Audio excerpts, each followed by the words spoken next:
Bayaran gaji 13 guru ASN dan P3K di lingkungan pemerintah Kota Palembang yang sebelumnya tertunda. Disebut Sekda Kota Palembang akan segera dilaksanakan lantaran kajian sudah selesai dilakukan.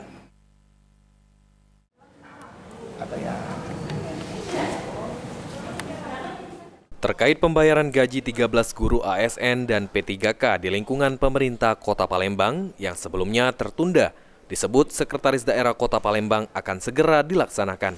Menurut Sekda Kota Palembang, Ratu Dewa, sempat tertundanya pembayaran gaji 13 ASN dan P3K guru di Palembang dikarenakan terkendala administrasi, di mana PPh yang sebelumnya dibebankan ke pegawai, pada tahun ini dibebankan ke APBD pemerintah Kota Palembang. Sehingga perlu dilakukan kajian dan penghitungan anggaran untuk penyesuaian. Sejauh ini kajian sudah selesai dilakukan dan pihak dinas terkait sudah diminta untuk menyelesaikan pembayaran gaji 13 guru ASN dan P3K di Palembang. P3K kemarin gimana nih Pak? Untuk gaji 13 P3K ya, coba aku cek dulu. Rasanya kemarin sudah ada kajian. Kalau yang untuk ASN Pak, yang guru sudah selesai? Sudah selesai. Sudah selesai. Dan kemarin saya sudah minta untuk segera dibayarkan.